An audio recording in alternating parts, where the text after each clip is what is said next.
लड़की कहते हैं रीतिका भौजी कि हम बड़ी खुश बानी राजा जी के ओठवा में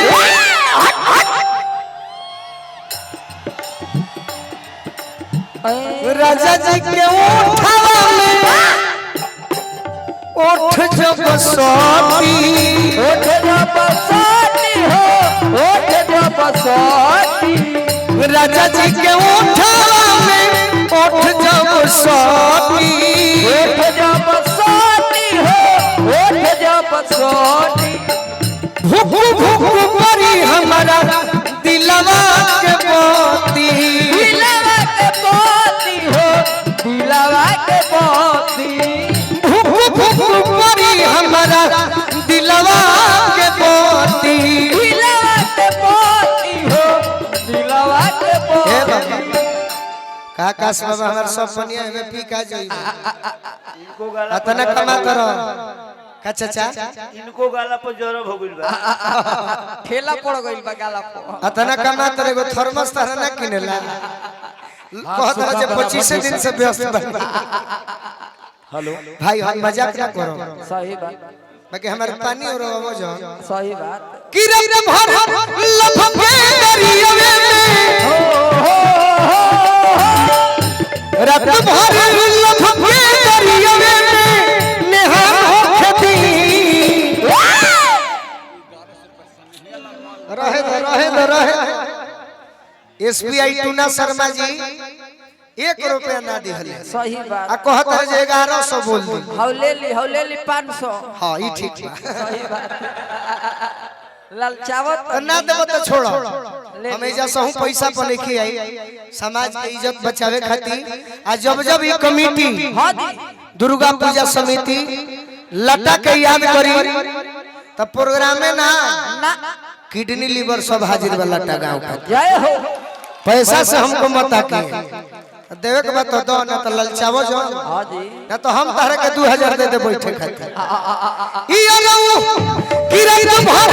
लफके दरियावे में नेहान होखती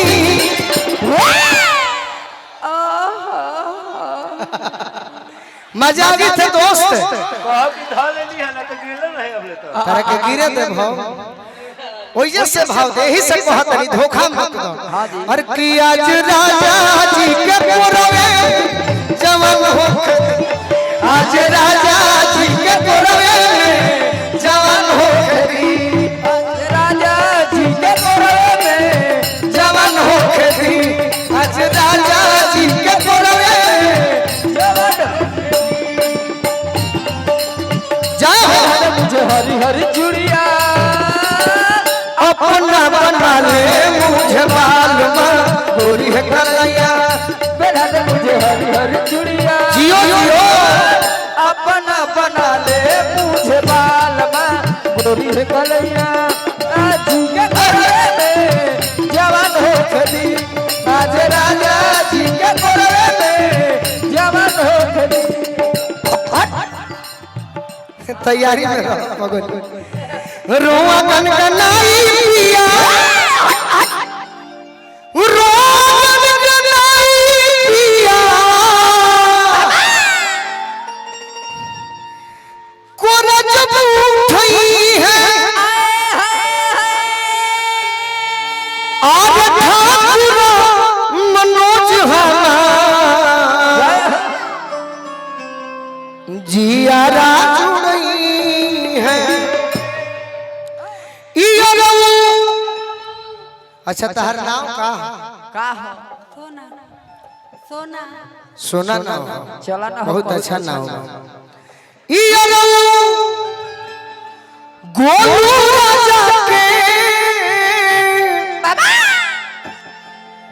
अरे परेशान होखती परेशानी है जा होला है जा थोड़े होला दिल छोड़ा ना परेशानी है जा जे कर तो गुदगुदी लिखा